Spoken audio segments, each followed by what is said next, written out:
तो प्यारे बच्चों और दोस्तों, एक बार फिर से आप लोगों के सामने बहुत ही इंटरेस्टिंग और धमाकेदार वीडियो लेकर के हर बार की तरह इस वीडियो में भी हम लोग टॉप 20 क्वेश्चन को सॉल्व करने वाले। ये जो आपके टॉप 20 क्वेश्चन है आपके रेलवे से related, NTPC, group D, RPF की तैयारी करें या फिर एसएससी से रिलेटेड जीडीएस, सीएसएल, सीजीएल, सीपीएमटीएस की तैयारी करें या अदर किसी भी एग्जाम की अगर तैयारी करें तो ये वीडियो आप लोगों के लिए जबरदस्त और धमाकेदार होने वाली है। हर क्वेश्चन को बेसिक कंसेप्ट और ट्रिक के साथ सीखने वाले हैं। तो चलिए देरी न करते स्टार्ट करते हैं अपने पहले क्वेश्चन से। पहला क्वेश्चन आकृति का है, फिगर से रिलेटेड क्वेश्चन है। देखिए हर क्वेश्चन आपके एग्जाम में पूछे हुए ही क्वेश्चन है, तो यहाँ पर देखिए हर क्वेश्चन के कंसेप्ट को भी हम समझेंगे, ट्रिक भी जानेंगे, कंसेप्ट को। जैसे यहाँ पर कह रहा है ये आकृति दे करके कि उपरोक्त आकृति का जल प्रतिबिंब क्या होगा। जल प्रतिबिंब कैसे बनता है उस रूल को पहले समझ लीजिए, उस कंसेप्ट को पहले समझ लीजिए। जैसे यहाँ पे जल है और हमें पता करना है कि ए का प्रतिबिंब कैसा बनेगा, तो ये क्या होते हैं, लंबवत आपके ऊपर से नीचे घूम जाते हैं। जैसे मान लीजिए कि ये आपका है, क्या होगा, ऊपर से नीचे हो जाएगा, यानी ए का प्रतिबिंब जो जल प्रतिबिंब बनेगा ऐसे बनेगा। ठीक है, इस चीज को ध्यान में डाल। दर्पण में क्या होता है, लेफ्ट टू राइट घूमते हैं, लेकिन जल में क्या होता है, ऊपर से नीचे घूम जाते हैं। कुछ चीज़ें ऐसी होती है या कुछ प्रतिबिंब, कुछ आकृति, कुछ अक्षर, कुछ संख्याएं ऐसी होती है जो आपकी रोटेट होने के बाद भी सेम दिखाई देती है। फॉर एग्जांपल आपका सर्किल है, ये देखिए इसका जल प्रतिबिंब हो या दर्पण प्रतिबिंब आपका ऐसा ही बनेगा। इन सारी चीज़ों को भी आपको ध्यान में रखना है। जैसे यहाँ पर त्रिभुज की अगर मैं बात करूँ, जैसे ये त्रिभुज का जल प्रतिबिंब कैसे बनेगा, तो ये क्या हो जाएगा, ऊपर से नीचे पलटेगा तो ऐसा हो जाएगा, या अगर पलटा हुआ है ऐसा है तो क्या होगा, ऐसे हो जाएगा। तो इन चीज़ों को ध्यान में रख करके चलिए अब इस क्वेश्चन का आंसर देते हैं। तो ये जो आपका फिगर दिख रहा है पूरा का पूरा, अगर हम इसको पलटें ऊपर से नीचे तो ये लेफ्ट टू राइट तो होगा नहीं, ये तो आंसर होगा नहीं। ठीक है, और जब ये पलटेगा तो दोस्तों ये फिगर सेम ऐसे ही रहेगा, सिर्फ आपका क्या होगा, ये जो हिस्सा है, ये हिस्सा है, यही ऊपर से नीचे होगा और साथ साथ देखिए ऊपर से नीचे हो जाएगा। तो ये आपका क्या सेम दिया, इसको काट दीजिए। अब ऊपर से जब नीचे होगा तो सर्किल नीचे हो जाएगा और त्रिभुज ऊपर हो जाएगा। लेकिन यहाँ पे त्रिभुज देखेंगे इस वाले फिगर में, प्रश्न आकृति में त्रिभुज ऐसे था, तो ये जब घूमेगा ऊपर होगा तो त्रिभुज ये सीधा हो जाएगा, जो कि इसमें दिया हुआ, और इसमें देखिए आपका उल्टा ही त्रिभुज दे दिया था। तो ये जो सी हो जाएगा आपका परफेक्ट आंसर हो जाएगा। तो देखिए सी किस ऑप्शन में दिया हुआ, ऑप्शन बी में दिया हुआ। नेक्स्ट क्वेश्चन की तरफ चलते हैं। नेक्स्ट क्वेश्चन डाई से रिलेटेड क्वेश्चन है। कह रहा है दी गई आकृति में घन के 3 फलक दिखाई देते हैं। घन के प्रत्येक फलक में एक अलग डिजाइन है। विकल्प के रूप में 4 घन दिखाए गए हैं।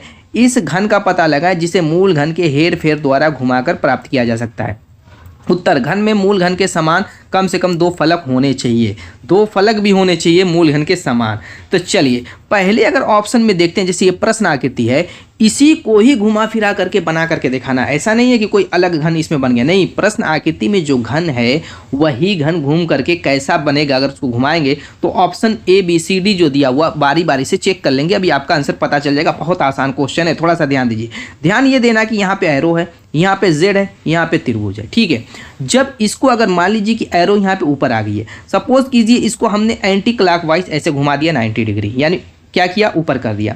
इस कंडीशन में आपका जो z होगा ये जब घूमेगा वैसे तो ऐसे n के रूप में हो जाएगा, बिल्कुल सही है। ये फिक्स रहेगा, जब यहाँ से घूमेगा तो ये फिक्स रहेगा, वो तो z आपका घूमेगा तो ऐसे n बन जाएगा, ये बात सही है। अब इसके नीचे जो हिस्सा होगा वो जब ये पलटेगा तो इस यानी त्रिभुज के अपोजिट कह सकते हैं, तो ये होना चाहिए उस हिसाब से। तो इसमें 2 तो कॉमन दिख गए। ये क्वेश्चन में जो शर्त भी लगाया था कि उत्तर घन में मूल घन के समान कम से कम 2 फलक होने चाहिए, तो मूल घन के फना जेड जो है पलटा n हो गया और ये एरो ऐसी हो गई, और साथ साथ एक ओ जो है नीचे वाला आ गया। तो इस हिसाब से अगर मैं देखूं तो ये मुझको ऑप्शन ए बिल्कुल सही लग रहा है। ऑप्शन अगर दूसरे की तरफ जाते हैं तो इसमें दोस्तों ये अगर आप रोटेट कराते हैं इस त्रिभुज को इधर, तो ऐसा त्रिभुज तो बनेगा ही नहीं, ये तो पहले वैसे ही गलत दिख गया। चलिए अब यहाँ पर अगर आते हैं तो इस एरो को, जो ये आपका एरो है थोड़ा सा ये आपका फुहर टाइप हो गई, ये एरो अगर मैं घुमा करके इधर लेके आऊँ तो चलिए ये ऐसे बन गया, सपोज कीजिए मैं मान लेता हूँ। अब यहाँ पर क्या होगा, ऐसे बना हुआ है, तो अब ये जो त्रिभुज है, ये त्रिभुज क्या रोटेट होकर कैसा बनेगा, कैसे घुमाया, इसको ऐसे घुमा दिया, ऐसे क्या किया, ऐसे समझ लीजिए क्लॉकवाइज 90 डिग्री घुमाया, तो त्रिभुज क्या ऐसे बनेगा, नहीं, ये आपका त्रिभुज की आकृति चेंज हो जाएगी। ठीक है, उसको दिमाग में अपने बनाइए रोटेट करके। रोटेट जब होगा, जैसे जेड आपका बदल गया था, चेंज हो गया था, वैसे इसको भी चेंज होना चाहिए, तो इससे ये गलत हो गया। पहला ऑप्शन आपका परफेक्ट है, बाकी आप चेक कर सकते हैं, कोई दिक्कत नहीं। तो चलिए चलते हैं अपने नेक्स्ट क्वेश्चन की तरफ। अगला क्वेश्चन क्या करे, दिए गए किस अक्षर समूह में 2 पर 1, 2 पर 2, 2 पर 3 के अनुरूप आसन्न अक्षरों के बीच छूटे हुए अक्षर हैं। देखिए हर क्वेश्चन मैं यूनिक क्वेश्चन लाने की कोशिश करता हूँ, हर वीडियो में मैं ये बताता रहता हूँ। ठीक है, हर क्वेश्चन क्या होता है, यूनिक और शानदार होता है दोस्तों, और ट्रिक तो लाजवाब होती है। कमेंट करके बताइएगा कि क्या सही रहती है कि नहीं। ठीक है, आपको अच्छी लगती है वीडियो, पसंद आती है कि नहीं। अब यहाँ पर कह रहा है कि 2 पर 1 पावर दिया हुआ है। पहले तो क्वेश्चन जब समझ ही में नहीं आएगा तो आप उसका आंसर कैसे दे पाएंगे। पावर को तो पहले खत्म कर दीजिए। 2 पर 1 पावर, 2 पर 2 पावर, 2 दूना 4, 2 पर 3 पावर, 2 दूना 4, 2 के 8। अब कह रहा कि ये 2, 4, 8 का जो गैप होना चाहिए इनके बीच में, यानी कि जैसे पहला ऑप्शन मैं उठाऊं, option A B C D 4 option दिया, वो ऑप्शन से इसको भी हमें चेक करना है। जैसे अभी पीछे वाला चेक, ऐसे ऑप्शन से इसको भी चेक करना पड़ेगा। जैसे बी है, ई है, जे है, ऐसे। तो हमें क्या करना है कि हमें ये देखना कि अब बी और ई के बीच में ये पहला 2 अक्षर हैं कि नहीं है, जैसे अल्फ़ाबेट का सीरियल क्रम होता है। ई और जे के बीच में फिर ये 4 है ना, 4 अक्षर हैं कि नहीं है। ऐसे जे और एस के बीच क्या 8 अक्षर आते हैं कि नहीं, अल्फ़ाबेट जो सीरियल क्रम होता है। तो ये कैसे पता करेंगे? हमेशा दोस्तों यहाँ पे ट्रिक हम लगाते हैं, कौन सी? नंबरिंग वाली। नंबरिंग याद है तो बेस्ट है। जैसे बी की नंबरिंग कितनी होती है, आप कहेंगे 2 होती है। ई की नंबरिंग 5। तो अब ये बताइए 2 और 5 के बीच में कितने आएंगे, आप कहेंगे 3। हमेशा एक ज़्यादा आना चाहिए। जैसे इन 2 को जोड़ेंगे 2 में तो क्या हो जाएगा, आपका 4 हो जाएगा। यानी इनके बीच में 2 अक्षर होंगे, एकदम कन्फर्म है। क्योंकि जब भी बीच में निकालना रहेगा, जैसे 2 है ना, है 2 ठो पता करना है, तो हम क्या करेंगे, जैसे ये 2 था, कैसे पता करेंगे कि इसके अंदर 2 है कि नहीं, वो समझ लीजिए। आप सोच रहे हैं इन दोनों का अंतर तो 3 आ रहा है, 5 और 2 का, तो 3 ना उनके बीच में होना चाहिए। नहीं नहीं, 3 कैसे होंगे, आप ही सोचिए। जैसे ये 2 था, ठीक है, ये 2 है, फिर इसके बीच में एक तीसरा, एक चौथा, ये 5वां आ गया। तो ये जो 2 है, ये 2 आए कि नहीं इन दोनों के बीच में, तो 5वां। इसकी ट्रिक क्या होती है वो समझ लीजिए। लेकिन लंबी संख्या रहेगी तो लिखेंगे, लिख के थोड़ा ना चेक कर पाएंगे। तो इसका तरीका ये होता है, जैसे 2 नंबर है ना पहले वाला, उसमें क्या करेंगे, जैसे 2 ठो की जरूरत थी, 2 जोड़ करके +1 सब में कर देना है, +1 करना है। ये एक्स्ट्रा काम आपको करना पड़ेगा। जैसे 2 था, पहला बी का नंबर 2 था और उसके बीच में 2 आने थे, उसको मैंने 2 को जोड़ दिया और फिर क्या किया, 1 प्लस कर दिया, तो 5 आ गए। तो यहाँ पे 5 आ जाएगा। अब देखिए, अब ई और जे के बीच में कितने आने चाहिए, आपके कितने दोस्तों आने चाहिए, 4। देखिए 4 कह रहा है ना, तो 4 कैसे पता करेंगे। अब ई 5वें नंबर पर है, तो 5 में हम क्या करेंगे, 4 को तो जोड़ देंगे, प्लस 1 एक्स्ट्रा जोड़ देंगे 1। यानी कि अगला जो नंबर आना चाहिए वो 10 आना चाहिए। जो जे जो होता है वो 10वें नंबर पर आता है। यानी 5 और 10 के बीच में 4 बंदे होंगे, यानी 4 अल्फ़ाबेट है। एकदम क्लियर है। यहाँ से हमने क्या किया, ये ट्रिक निकाली कि नहीं, ये वाली ट्रिक। कोई दिक्कत यहाँ तक समझ में आ रहा है कि नहीं? कोई कन्फ्यूजन होगी दोस्तों तुरंत कमेंट कीजिएगा। अब यहाँ पर जे और एस है, अब उनके बीच में हमें पता करना है कि 8 आएंगे कि नहीं आएंगे। तो क्या करेंगे, 10 में हम 8 जोड़ेंगे, 10 में हम 8 जोड़ेंगे और +1 एक्स्ट्रा काम हम करेंगे। देखिए जे 10 पे था, 10 में 18 हो गया, 18 1 19, बिल्कुल सही बात है। 19वें स्थान पर एस होता है दोस्तों यहाँ पर इनके बीच, यानी 10 और 19 के बीच में 8। यानी कि पहला ही ऑप्शन में हमारा आंसर मिल गया, हमें दूसरे तीसरे चौथे ऑप्शन में ज़रूरत ही नहीं पड़ी। तो यहाँ पे टाइम ऐसे बच जाती है। कभी कभी क्या होता है कि बी में भी दे देता है, सी में भी दे देता है, डी, तो हर हाल में चेक करना पड़ेगा आपको। ठीक है, तो ये इस तरीके से स्पीडली कैसे चेक करेंगे वो ट्रिक मैंने ये बता दी है कि हाँ, अल्फ़ाबेट की नंबरिंग तो याद होनी चाहिए, साथ साथ उनके उल्टे क्रम भी याद होने चाहिए। नेक्स्ट क्वेश्चन की तरफ चलते हैं। गणितीय अंकरिया का एक थोड़ा सा अलग थलग मुझको क्वेश्चन देखा, तो मैंने सोचा कि इसको कराना बहुत जरूरी है। क्या करें, 9/5 + 3 × 7 = 22, 4/7 + 2 × 15 = 29 है। तो इसका मान क्या होगा। अब हमें ये पता करना है कि आखिर इसके बराबर 22 आया कैसे। जैसे 9/5 + 3 × 7 जो था, इसके बराबर 22 आया कैसे। तो इस जब भी गणितीय अंकरिया का इस टाइप का क्वेश्चन हो तो समझ जाइए कि ये जो चिन्हों का खेला है, इन्हीं में खेल खेला गया है। यानी कि इन्हीं को पलटना है, इन्हीं को कन्वर्ट करना है। कैसे कन्वर्ट करेंगे, देखिए ऐसे एक दूसरे में कन्वर्ट करना है और 22 लाना है। फॉर एग्जांपल जैसे मैं कर दूं कि 9 भाग की जगह मैं गुणा बना दूं, ठीक है, और प्लस की जगह मैं भाग बना दूं और गुणे की जगह मैं प्लस बना दूं। एक ही बार एक यूज़ करना है चिन्ह, ये नहीं कि 2 बार यूज़ कर लेना, नहीं। देखिए मैंने क्या किया, चिन्हों को इधर उधर पलट दिया। अब इस हिसाब से पहले बोर्ड मास कहता है भाग दीजिए, तो मैं क्या करूँगा, भाग दूंगा। 3 से जब भी भाग न जाए तो इसको बटे में कन्वर्ट कर दीजिए, बटे में, यानी 9 × 5 / 3। तो इस बटे को ऐसे भी आप लिख सकते हैं, ऐसे, ठीक है, या ऐसे लिख सकते हैं 5 के रूप में, ऐसे। तो हम क्या करेंगे, अब जब बटे में 3 है तो इसको बोर्ड मास फिर क्या कहता है, गुणे को करना है। तो गुणे वाली काम करते हैं, तो जो भिन्न के रूप में रहता है तो नीचे ऊपर से काट लेते हैं। 3 × 1 = 3, 3 × 3 = 9, 5 × 3 = 15, 15 × 7 = 22। ये तो पहले ही बार में आ गया, मैंने नहीं सोचा था कि पहली बार में आ जाएगा।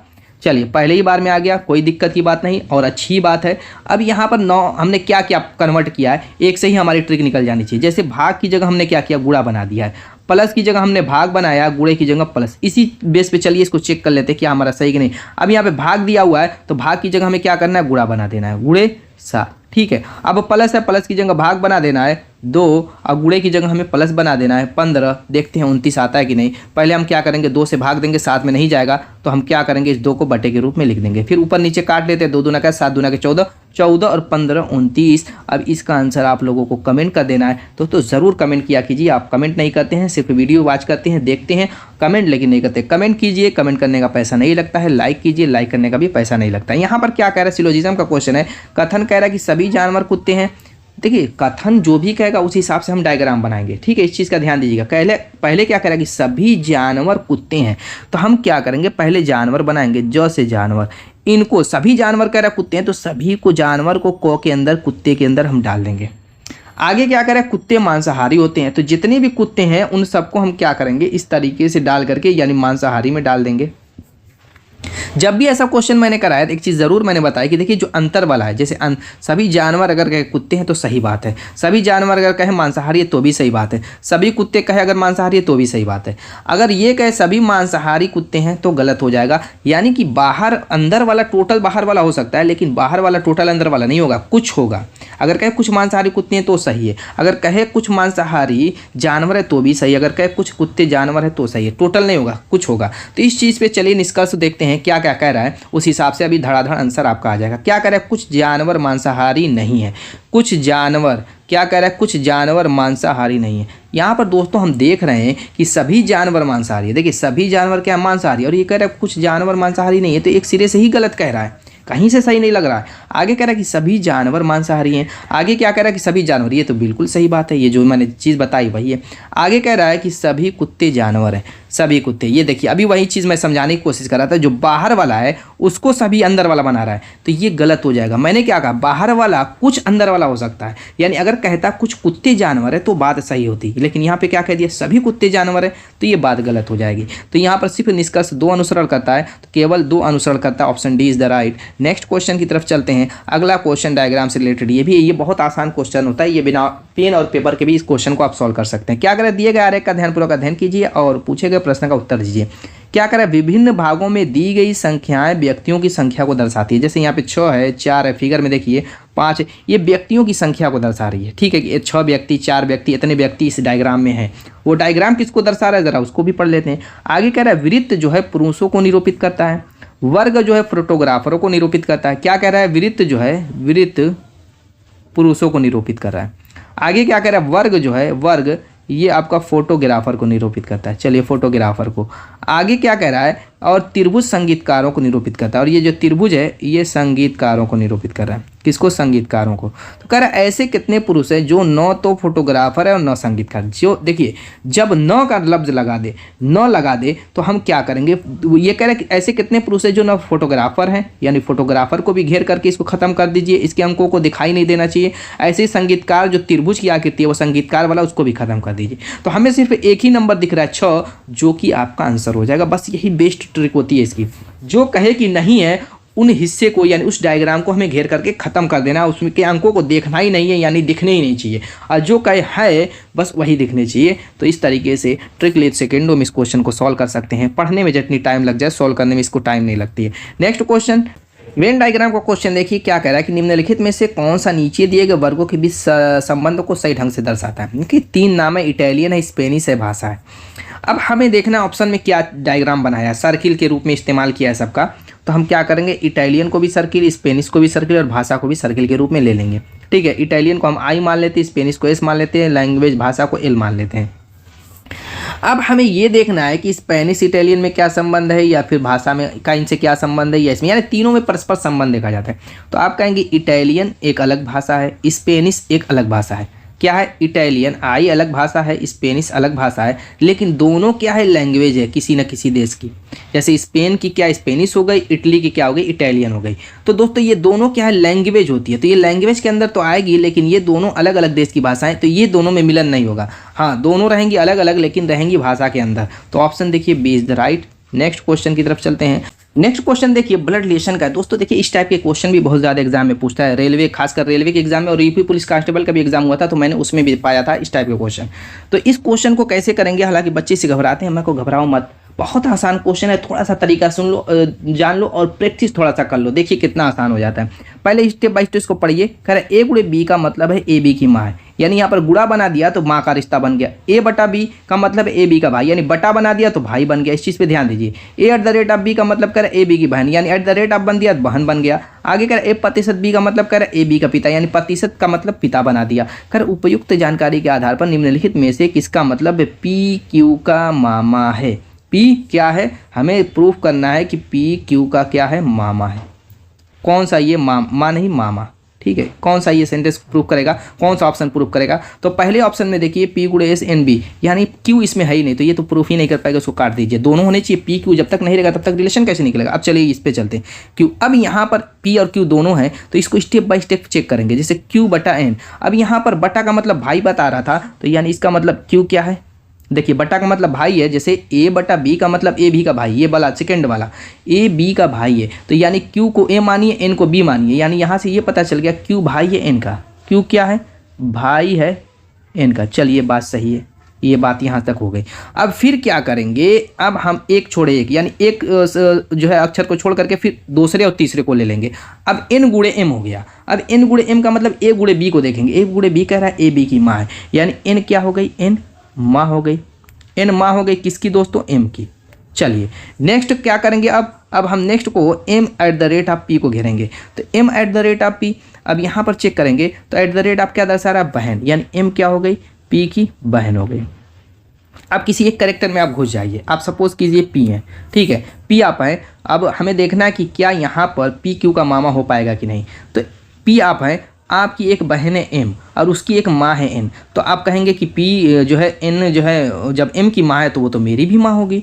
आपकी बहन की माँ आपकी माँ, और आपकी बहन का एक भाई है जो कि क्यू है, तो आपकी बहन का भाई क्या होगा, वो आपका मामा लगेगा, यानी क्यू पी का मामा होगा। लेकिन हमें तो उसका उल्टा ही लाना था। ये तो कह रहा था कि चेक कीजिए कि पी जो है क्यू का मामा हो, पी क्यू का मामा हो, लेकिन यहाँ पर तो क्यू पी का मामा है, यहाँ पे उल्टा हो रहा है रिलेशन, तो ये भी गलत हो गया। यहाँ पर Q eight the rate of, ये तो निकल ही नहीं सकता कभी, ये हो ही नहीं सकता। क्यों, देखिए क्यू एट द बटा एस है। क्यू बटा एस का मतलब ये सेकेंड सी वाला ऑप्शन में चेक करा। क्यू बटा एस का मतलब क्या कह रहा है, क्यू जो है किसका भाई है, एस का भाई है। क्यू जो है इसका भाई है। यहाँ पर थोड़ा सा ऐसे साफ कर लीजिए। देखिए थोड़ा सा स्पीड बढ़ाइएगा इसमें, क्योंकि स्पीड नहीं रहेगी तो दिक्कत होगी, थोड़ा सा टाइम ही ले लेगा ऑप्शन चेक करने में। हालांकि दम नहीं रहता क्वेश्चन में, जैसे आप ब्लड टेस्ट का वैसे ही होता है, लेकिन ऑप्शन को चेक करते करते टाइम लगेगा। तो स्पीड अच्छी होनी चाहिए, प्रैक्टिस अच्छी होनी चाहिए। यहाँ पर कह रहा है क्यू क्या है, एस का भाई है, बटे का मतलब, चलिए क्यू एस का भाई है दिमाग में। उसके बाद प्रतिशत का मतलब पिता, यानी एस क्या है, पिता है किसका, पी का। अब क्या दोस्तों, जब ये जो है क्यू एस का भाई है और एस पी का पिता है, तो उस कंडीशन में क्यू तो इसका क्या हो जाएगा, चाचा हो जाएगा। क्या हो जाएगा, चाचा हो जाएगा। तब तो मामला सेट नहीं हुआ, ये भी मामा वाला। तो हर हाल में ऑप्शन इसमें, अब जब 3 तो नहीं निकला तो चौथे बगैर चेक हुए आपको टिक लगा देना है एग्जाम में। लेकिन यहाँ पे मैं चेक कराऊंगा आप लोगों को, ताकि आपकी प्रैक्टिस हो सके, कुछ समझ हो सके। अब चलिए स्टेप बाय स्टेप फटाफट इसको कर लेते हैं। पी बटा एम, पी बटा एम का मतलब क्या हो गया, पी भाई है एम का, ठीक है। उसके बाद एम गुणे एन देखेंगे, तो इससे ये एम गुणा क्या कह रहे हैं, माँ है, क्या है, एम माँ है एन की। फिर हम देखेंगे eight the rate of, eight the rate of का मतलब बहन है किसकी, क्यू की। अब यहाँ से देखिए क्या कह रहा है कि पी जो है एम का भाई है और एम माँ है एन की। जब एम माँ एन की तो क्यू की बहन हो गई। यहाँ से हम क्यू के कैरेक्टर में घुस जाते हैं। क्यू की एक बहन है एन और उसकी माँ है एम, तो यहाँ पर क्यू की माँ एम हुई कि नहीं हुई, आप कहेंगे बिल्कुल। और आपके माँ का जो भाई होगा पी, वो आपका क्या हो जाएगा, मामा हो जाएगा। यानी यहाँ से हमने प्रूफ कर दिया पी क्यू का मामा है, पी क्यू का मामा है। Option D is the right answer. मजा आ गई होगी इस क्वेश्चन को, थोड़ा सा टाइम लगी दोस्तों, लेकिन मजा आ गई। चलिए नेक्स्ट क्वेश्चन की तरफ चलते हैं। अगला क्वेश्चन जो है आपका क्या, दिशा और दूरी का क्वेश्चन है। देखिए दाहिनी साइड पूरब होता है, नए बच्चे जान लें, पुराने बच्चे तो एक्सपर्ट हो गए होंगे ये इन सारी चीज़ों में। तो इस तरीके से डायरेक्शन, दाहिनी साइड पूरब, बाईं साइड पश्चिम, नीचे दक्षिण, आपका ऊपर उत्तर। अब उसी हिसाब से चलिए क्वेश्चन को सॉल्व करते हैं। कह रहा है दक्षिण की ओर मुख करके राम ने चलना शुरू किया। राम का मुख किधर था, दक्षिण की ओर था, इधर था। कह रहा चलना किया और 30 मीटर चलने के बाद बाएं मुड़ गया। इस तरीके से चला है और 30 मीटर चलने के बाद कह रहा बाएं। देखिए दक्षिण की दिशा में जब चलेंगे तो दाएं मुड़ेंगे। अब अगर वो बाएं कहेगा दाएं मुड़ेंगे, दाएं कहेगा बाएं, यानी उल्टा मुड़ेंगे। वो बाएं मुड़ने के लिए कह रहा है अब दाएं मुड़ जाइए, इधर मुड़ करके वो कह रहा है वो 25 मीटर चला और बाएं मुड़ गया। अब इधर ये 25 मीटर चला है, कितना 25 मीटर। 25 मीटर चलने के बाद वो कह रहा है कि वो बाएं मुड़ गया। अब ये जो डायरेक्शन है ये पूरब वाला था, अब पूरब दिशा की तरफ जब चलेगा बाएं मुड़ेगा तो ऊपर जाएगा, ठीक है, ऊपर ऐसे मुड़ गया। आगे कह रहा है फिर वो 30 मीटर चला, बाएं मुड़ करके वो कह रहा है 30 मीटर चला। तो ये जितना 30 मीटर चलें उतना ही एकदम सेम टू सेम 30 मीटर चलेंगे, यानी बिल्कुल इसके सीध में ये डायरेक्शन आ जाना चाहिए, ठीक है। इस चीज़ का ध्यान दीजिएगा, हमेशा जो एक आप पैमाना मान करके चलिएगा, 30 जिस हिसाब से चले हैं, 25 थोड़ा सा कम चलना चाहिए था, यहाँ पे मुझको इतना अप्रॉक्स चलना चाहिए था लेकिन ज़्यादा चल गया, जिसकी वजह से ये वर्ग लगना चाहिए था आयतनुमा। चलिए कोई बात नहीं, उतना समझदार हैं आप, कोई दिक्कत होने वाली नहीं, आपको समझ में आ गया होगा, ठीक है। अब यहाँ पर 30 चला तो ये 30 हो गया।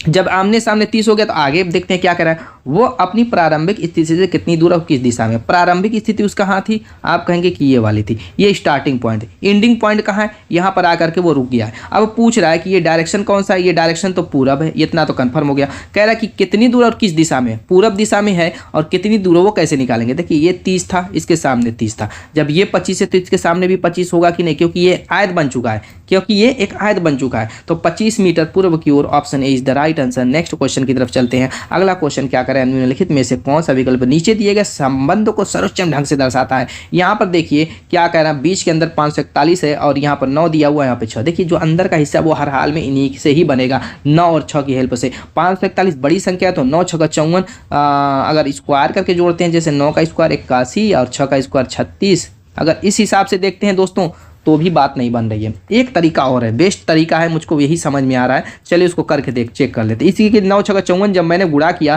तभी मुझको 54 कहीं दिख गया, कहाँ दिख गया, बीच में। देखिए 54 और 1 को 1 के हिसाब से सोचिए, मैंने क्या किया 9 और 6 को गुणा कर दिया, आप कहेंगे कि 54 आ गया, लेकिन यहाँ पर 541 है, 54 के बगल में ये 1 भी तो है, वो कैसे आएगा, चलिए उसके बारे में थोड़ा सा जानते हैं। उसको क्या किया है कि इस 9 और 6 को आपस में, 9 और 6 को नहीं सॉरी, यहाँ पर क्या किया है, जो ये 54 आया है, ये 54 इसको हमें 5 और 4 के रूप में कर दिया, यानी कि इस 5 - 4 को कर करके इस 541 यानी जो ये घटने के बाद आया है, एक यहाँ पर लिख दिया। इस ट्रिक से चलिए तो चेक कर लेते हैं। अगर इस ट्रिक से चेक करते हैं तो यहाँ पे 7 और 9 है, तो हम क्या करेंगे 7 और 9 का गुणा कर देंगे, आप कहेंगे कि 63 आ गया, ठीक है। उसके बाद 6 - 3 करेंगे, आप कहेंगे 3 आएगा, 3 को यहाँ पर रख देंगे, काम बन गया। देखिए 7 और 9 के बीच में 633 दिया हुआ है, वही लिख दिया है।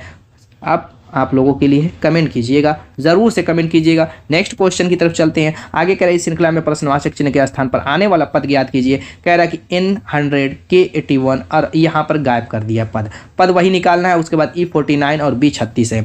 चलिए फटाफट देखते हैं क्या होगा इसका आंसर। अब देखिए यहाँ पर पहले ऑप्शन की तरफ मैं बार बार कहता हूँ, थोड़ा सा नज़र आपकी होनी चाहिए। क्यों होनी चाहिए, उसकी भी वजह है। जब ऑप्शन में एक जैसे दे दें, जैसे यहाँ पे 64 है, यहाँ पे 64 है, तो संख्या में मत ढूंढिए, अभी संख्या में मत ढूंढिएगा। अब अक्षर को देखेंगे, T है, H है, B है, U है, अक्षर में चारों अलग अलग हैं। जब चारों अलग अलग जो भी मिलेगा उसी को आप लॉजिक से ढूंढिएगा, जो भी मिल जाएगा वो आपका आंसर मिल जाएगा, फिर दूसरे में आपको मेहनत करने की ज़रूरत नहीं पड़ेगी। इसीलिए मैं कह रहा हूँ कैसे टाइम बचाया जाता है उसको समझिए बारीकी से।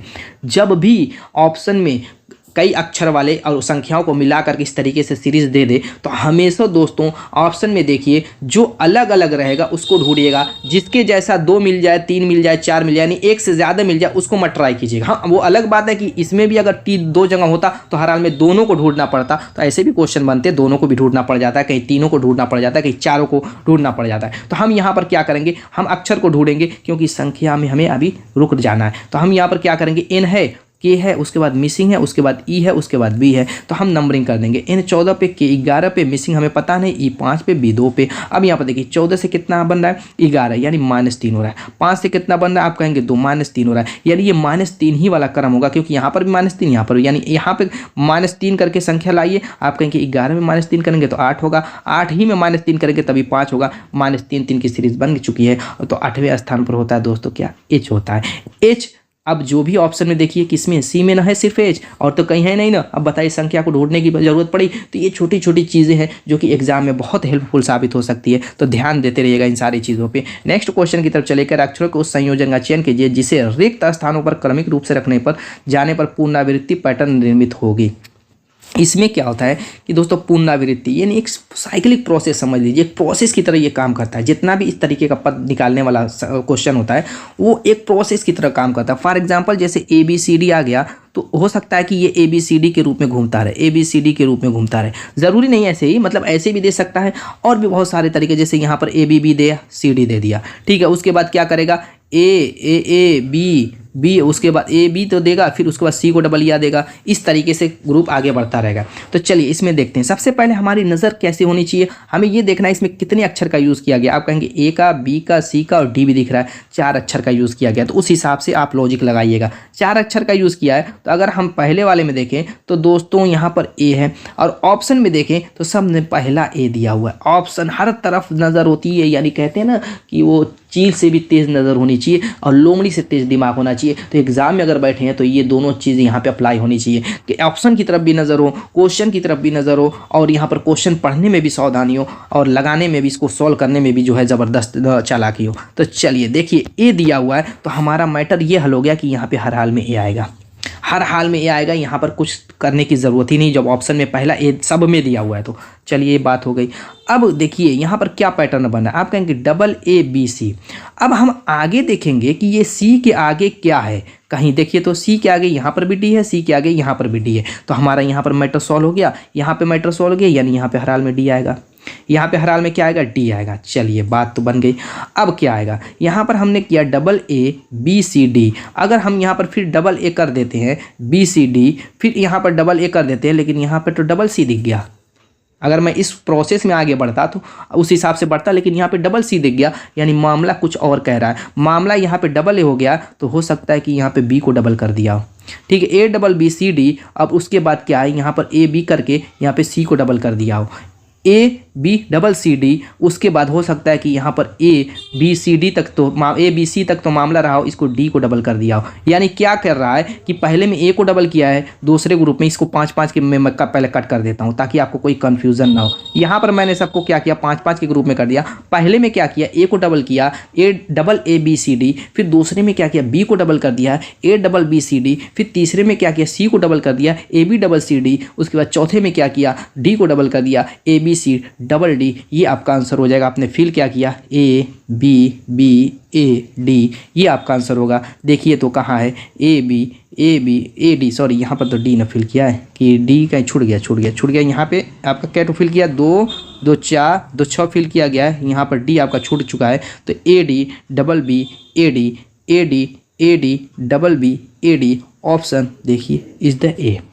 ऑप्शन कम था, ए है, यही आपका राइट आंसर है। समझ में आ गई बात कि नहीं? समझाने में दोस्तों जो टाइम लग जाती है वरना क्वेश्चन को सॉल्व करने में 10 से 15 से मैक्सिमम 20 सेकंड। नेक्स्ट क्वेश्चन कह रहा है निम्नलिखित श्रेणी की अगली संख्या क्या होगी, ये आप ज़रा कमेंट करके बताइए दोस्तों। ये बहुत आसान क्वेश्चन है, मैंने कुछ आसान क्वेश्चन भी आप लोगों के लिए डाले हुए हैं ताकि आपको पता चल सके कि कैसे इसको सॉल्व किया जाए। बहुत आसान है, कुछ है नहीं। तो इसमें देखिए क्या करते हैं हम लोग, जब इस सीरीज़ का ऐसा क्वेश्चन हो तो इसके पैटर्न को समझते हैं कि किस क्रम में ये आगे बढ़ा है, स्क्वायर के रूप में, प्लस के रूप में, माइनस के, सारे दिमाग का घोड़ा दौड़ा करके बताइए। जब भी संख्या बहुत तेज़ ना बढ़े तो वहाँ पे हमेशा प्लस लगा दीजिए। यहाँ पे हम प्लस ही लगाएंगे। आप कहेंगे +8 है, 1 से 9 में +8, 9 से 18 में +9, 18 से 28 में +10, यानी 8 से 9, 9 से 10, 10 से 11 प्लस होगा। तो 28 में हम 11 प्लस करते हैं तो आप कहेंगे 39। ये आपका आंसर हो जाएगा ऑप्शन सी। नेक्स्ट क्वेश्चन की तरफ चलते हैं। ये ज़बरदस्त क्वेश्चन है, थोड़ा सा अलग थलग यूनिक क्वेश्चन ये भी मुझको दिखा, इसीलिए मैं लेकर गया। कह रहा निम्नलिखित में से भिन्न का चयन करें। इसमें भिन्न कौन है वो चयन करना है। ये आपका अवकलन है d/dx, और ये आपका चित्र है आपका ये वर्ग के रूप में। ये आपका समाकलन है, आपका जो है क्या है, समाकलन का जो चिन्ह होता है वो है। ये आपका अवकलन वाला चिन्ह था, और ये समेशन वाला चिन्ह है। तो अब दोस्तों बताइए इन चारों में कौन सा भी समय, ज़रा कमेंट करके बताइए, फटाफट कमेंट कीजिए, देखते हैं। और मेरे जो है आंसर से ज़रूर मिला लीजिएगा कितने बच्चों ने सही किया। देखिए d/dx आप जानते हैं कि मैथ का एक सिंबल है, सिंबल के रूप में यूज़ किया जाता है। ये आपका क्या है, अवकलन, ये भी एक सिंबल के रूप में, समेशन ये भी उसी रूप में। लेकिन ये एक फिगर है, ये क्या है, इन सबसे तो ये अलग हुआ कि नहीं हुआ, ये फिगर है और ये सब सिंबल के रूप में यूज़ होता है, वो फिगर है। तो आपका क्या हो गया, बी, विषम हो गया। नेक्स्ट क्वेश्चन की तरफ चलते हैं। अगला क्वेश्चन कर रहा है कुछ भाषा में मैट को 13 1 20, फाइन को 6 1 14 के रूप में लिखा जाता है, तो उसी भाषा में टैंक्स को क्या लिखा जाएगा। देखिए बहुत आसान ये भी क्वेश्चन है, कोडिंग डिकोडिंग का। कह रहा है मैट को क्या लिखा है, 13 + 1 + 20। और क्या कह रहा है, फाइन को इसने क्या लिखा है, इसका भी आंसर आप ही लोगों को कमेंट करना है। इसका तो मैं आंसर बताऊंगा ही, थोड़ा सा बस हिंट दे देता हूँ। और उसके बाद कह रहा है कि टैंक्स को बताइए, टैंक्स को इसी कोड भाषा में क्या लिखेंगे। तो अगर आपको ए टू जेड 1 से 26 तक नंबर याद है तो ये क्वेश्चन आप लोगों के लिए हवाई वाला क्वेश्चन है, कुछ दम नहीं थी इस क्वेश्चन में दोस्तों। 1 से 26 तक अगर आप याद है तो आप बताइए एम चौथे स्थान पर होता है, आप कहेंगे 13वें स्थान पर, ए आप कहेंगे चौथे स्थान पर, आप कहेंगे पहले स्थान पर, टी 20वें स्थान पर। एक्स्ट्रा काम क्या किया, सब में प्लस जोड़ दिया अपनी तरफ से। एग्जामिनर ने क्या किया, एक्स्ट्रा काम यही किया, उसमें प्लस डाल दिया। बाकी क्या था, उनका सीरियल क्रम था, एफ 6ठे स्थान पे, ए पहले स्थान पे, इन 14वें स्थान पे, सब में सिर्फ पलट डाल दिया। बस उसी ट्रिक से इसका आंसर कमेंट कीजिए। चलिए अगले क्वेश्चन की तरफ चलते हैं। नेक्स्ट क्वेश्चन क्या कह रहा है, उस समुच्चय का चयन कीजिए जिसमें मौजूद संख्याओं के बीच वही संबंध है जो निम्नलिखित समुच्चयों के बीच संबंध है। इतना लंबा चौड़ा इसमें नोट दे दिया और जिसको पढ़ने में टाइम लगे, हालांकि क्वेश्चन को करने में कुछ टाइम नहीं लगेगी। नोट को पढ़ लीजिए, क्या देखिए क्या कह रहा है। संक्रियाएं संख्याओं को उनके संगठित अंकों में विभक्त किए बिना संपूर्ण संख्याओं पर की जानी चाहिए। उदाहरणतः 13 पर किए जाने वाली संक्रियाएं जैसे जोड़ घटाना गुणा करना इत्यादि 13 पर ही की जानी चाहिए। 13 को 1 और 3 के विभक्त करके और फिर 1 3 पर गणितीय संक्रिया करने की अनुमति नहीं है। ये नोट जब भी दे देगा तो आपको ऐसी गलती नहीं करनी है। फॉर एग्जाम्पल कहीं पर दिया रहता है 13 को 4 बनाया, ठीक है, तो अब क्या करते हैं, यहाँ पर 1 + 3 करके 4 हम ला देते हैं। लेकिन अगर ये नोट ऐसा लिखा हुआ कि 13 को हम 1 और 3 के रूप में विभक्त करके अलग अलग इसमें गुणे या प्लस की संक्रिया नहीं लगा सकते, कोई क्रिया नहीं ऐसी कर सकते, तो आप ऐसी गलती मत कीजिएगा, वरना आंसर आपका गलत आएगा। और वैसे तो आएगा नहीं आंसर ढंग से, आ भी गया तो समझ लीजिए कि वो गलत ही होगा, आ भी गया तो ऑप्शन आपका वो गलत हो जाएगा। तो इस चीज़ पे ध्यान देना है। तो ये क्रिया आपकी इसमें नहीं लगनी है, लगाना भी नहीं, हम लगाएंगे भी नहीं, तो दूसरे तरीके से सॉल्व कर लेंगे। देखिए यहाँ पर क्या दिया, उस पहला सेट कह रहा है कि 6 30 और 54 है।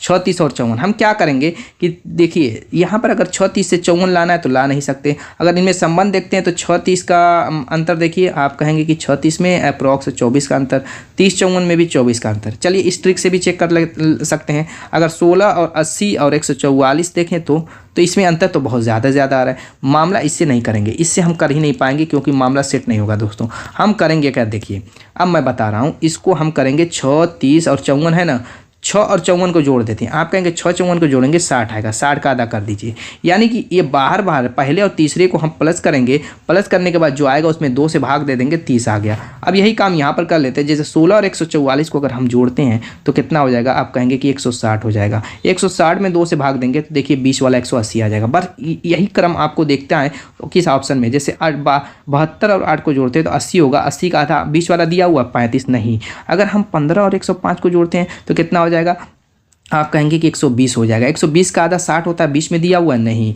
इसी तरीके से 21 189 को जोड़ते हैं तो कितना हो जाएगा, आप कहेंगे कि 9 1 10 हो जाएगा, 8 2 10 1 11 हो जाएगा, और आपका जो हो जाएगा कितना दोस्तों 210। 210 का आधा 105 है कि नहीं, बिल्कुल है, option C is the right answer. Clear हो गई बात। नेक्स्ट क्वेश्चन चलते हैं। अगला क्वेश्चन करें 56 का संबंध जैसे 15 से है, 76 का संबंध जैसे 21 से, 81 का संबंध यहाँ पर किससे होगा। देखिए यहाँ पर अभी पीछे क्या कहा था कि दोनों अंकों में विभक्त करके इस पर क्रिया नहीं करनी है। लेकिन दोस्तों जहाँ पे नहीं लिखा रहेगा, ये नोट नहीं दिया रहेगा, वहाँ पे आप कर सकते हैं। फॉर एग्जांपल इसी क्वेश्चन में अगर हम 5 और 6 को अलग अलग कर दें, 5 और 6 को, और उसके बाद इसका गुणा कर दें तो आप कहेंगे 30 आएगा। 30 का अगर हम आधा कर दें तो 15 आ जाएगा, जो कि आपका देखिए दिया हुआ है। इसी तरीके से यहाँ पर भी हम क्या करें, 7 गुणे 6 कर दें तो आप कहेंगे कि 42 आएगा। अब 42 का आधा कर दें तो 21 आ जाएगा। बस आप इसी ट्रिक से दोस्तों इसका भी आंसर कमेंट कर दीजिएगा, कुछ भी इसमें दम नहीं था। तो जहाँ पे नोट में दिया रहेगा आपको ये क्रिया नहीं करनी है। अंकों को 2 पार्ट में डिवाइड करके गुणा भाग प्लस माइनस नहीं लगाना है, ठीक है। लगाएंगे टाइम वेस्ट होगी, इसीलिए मैं दोस्तों बता रहा हूँ। हो सकता है कि आंसर आ जाए, टाइम वेस्ट होगी और जो ऑप्शन मिलेगा वो गलत ही ऑप्शन मिलेगा, सही ऑप्शन नहीं मिलेगा। जब एग्जामिनर ने कह दिया, इसीलिए कहा कि आपकी टाइम वेस्ट ना हो, इसीलिए बता दिया पहले ही कि टाइम बर्बाद मत कीजिएगा, ये ट्रिक मत लगाइएगा, सारी चीज़ें वो बता दिया है। नेक्स्ट क्वेश्चन की तरफ चलते हैं। आगे को क्वेश्चन कह रहा है कि जैसे बुक का संबंध YLLP से, नोट का संबंध MLGV से है, तो वर्ड का संबंध यहाँ पर किससे होगा। चलिए फटाफट देखिए, जिनको भी A A to Z 1 से 26 तक नंबर याद है। जिनको भी दोस्तों अगर आपके इनके उल्टे क्रम जैसे A का Z होता है और जो है B का आपका Y होता है और C का X होता है, ये याद है तो बहुत सारे ऐसे क्वेश्चन मिलेंगे। कम से कम 3 तो मैं मान के चलता हूँ, 3 क्वेश्चन ऐसे मिलेंगे जिनको आप चुटकी भर में सॉल्व कर लेंगे, बहुत टाइम नहीं लगी, 10 से 15 से मैक्सिमम 20 सेकंड में सॉल्व कर लेंगे। जैसे ये क्वेश्चन है 6 ग्रुप के रूप में दिया हुआ है, लेकिन इसको सॉल्व करने में टाइम नहीं लगेगी, क्योंकि अगर आपको ये सारी ट्रिकें पता रहेंगी तो आप तुरंत देखेंगे। जैसे बी और वाई का संबंध पहले देखेंगे तो सोचेंगे कि बी और वाई में तो एक ही संबंध दिख रहा है, इनका उल्टा दिख रहा है। बी का उल्टा वाई होता है, ओ का उल्टा एल होता है, ओ का उल्टा एल होता है, के का उल्टा पी होता है। तुरंत ये आपने ट्रिक सोच ली। क्यों? जब याद रहेगा, पता रहेगा, अपोजिट होता है तब न लगाएंगे, वरना फिर आप क्या करेंगे, बी डबल ओ के में नंबरिंग करेंगे, बी दूसरे पे, ओ 15 पे, ओ 15 पे, के 11 पे। फिर आपका वाई एल एल पी में नंबरिंग करेंगे, आप कहेंगे कि वाई 25 पे, एल 12 पे, एल 12 पे, पी आपका 16 पे। फिर इनमें घटाओ जोड़ प्लस माइनस सोचेंगे तो टाइम लगेगी दोस्तों, जो कि अन्य क्वेश्चन में ये करना पड़ता है अन्य क्वेश्चन में। लेकिन जहाँ टाइम बचे तो आप बचाइए, क्यों जो है मतलब टाइम बर्बाद करेंगे। एन का उल्टा एम, ओ का उल्टा एल, टी का उल्टा जी, ई का उल्टा वी। अब देखिए डब्ल्यू का उल्टा डी। डी ऑप्शन में सिर्फ एक में दिख रहा, option B is the right. क्यों आगे का हम सोचें, क्यों आगे हम टाइम बर्बाद करें जब हमें एक ही से हमारा आंसर मिल चुका है। तो मैंने क्या कहा, चील से तेज दिमाग और दोस्तों लोमड़ी से तेज दिमाग, चील से तेज आपकी नज़र और लोमड़ी से तेज आपका दिमाग होना चाहिए। चलिए नेक्स्ट क्वेश्चन की तरफ चलते हैं। अगला क्वेश्चन देखिए, ये आपका जो है शब्द एनोलॉजी का क्वेश्चन है। ये मत सोचिएगा कि यही उसी वाला क्वेश्चन है जो अभी हमने किया, नहीं। आप सोचेंगे कि यू के बदले डी दिया हुआ है, इसके बदले ये दिया हुआ है, ऐसी बात नहीं है, ये मत सोचिएगा। पहले देखिए क्या करें, प्रथम 2 शब्दों के मध्य संबंधों के आधार पर दूसरे शब्द युग्म में से विलुप्त संख्या शब्द ज्ञात कीजिए। जैसे USA डॉलर, टर्की क्या होगा, यानी कि USA जो आपका अमेरिका है, यूनाइटेड स्टेट ऑफ अमेरिका, वहाँ की करेंसी डॉलर होती है। वैसे टर्की भी एक देश है, वहाँ की करेंसी क्या होती है वही आपको बताना है। तो ये थोड़ा सा हार्ड मैं क्वेश्चन मान सकता हूँ, क्योंकि सभी देशों की करेंसी सभी बच्चों को याद नहीं होती। कोशिश करना चाहिए कम से कम जो पॉपुलर देश है उनकी करेंसी तो आपको याद होनी चाहिए, ये मैं रिकमेंड करूँगा, आप तो याद कर लीजिएगा। तो यहाँ पर टर्की की करेंसी लीरा होती है, ठीक है। नेक्स्ट क्वेश्चन चलते हैं। अगला क्वेश्चन काउंटिंग फिगर से रिलेटेड है। इसमें बस एक ट्रिक आप याद कर लीजिए और इससे ये क्वेश्चन हल हो जाएगा। नंबरिंग कर दीजिए, ऐसा फिगर हो और इन दोनों को जोड़ दीजिए, आपकी नंबरिंग क्या हो जाएगी, 3 आ गया तो इसमें 3 त्रिभुज है, बस इसमें अप्लाई कर दीजिए। यहाँ पर देखिए 3, फिर इसका उल्टा भी देखिए, आप कहेंगे 3, फिर आप कहेंगे कि और क्या, हम मैं कहूँ कि ये बड़ा वाला भी देख लीजिए, थोड़ा सा कलर चेंज कर देता हूँ। ठीक, चलिए यहाँ पर भी आपकी 3। अब क्या बचा हुआ है, अब बचा हुआ है क्या, यहाँ पर देखिए, ये कार्नर पर इसमें 1, इस कार्नर पर आपका 1, और क्या बचा हुआ है दोस्तों, चलिए यहाँ पर देखिए, ध्यान दीजिएगा, ये आपका हो गया एक त्रिभुज। यहाँ पर 1, इसको रखिए 1, और इसी साइड ये भी है, इसको रखिए। अब जोड़ लीजिए, 3 3 6 3 9 1 10 11 12 13, option D is the right answer. तो ट्रिक का भी हेल्प करके क्वेश्चन को देखिए, काउंटिंग फिगर से रिलेटेड त्रिभुज और वर्ग के ऐसे क्वेश्चन होते हैं जिनको ट्रिक से ही सॉल्व करना बेटर होता है, बेस्ट होता है मैं कहूँगा। बाकी रेखाओं के कुछ क्वेश्चन होते हैं सर्किल के, वो आप वैसे भी सॉल्व कर सकते हैं। तो दोस्तों उम्मीद है कि वीडियो पसंद आएगी, मिलेंगे शानदार धमाकेदार ठीक है सर, आप नेक्स्ट वीडियो, तब तक के लिए बाय बाय।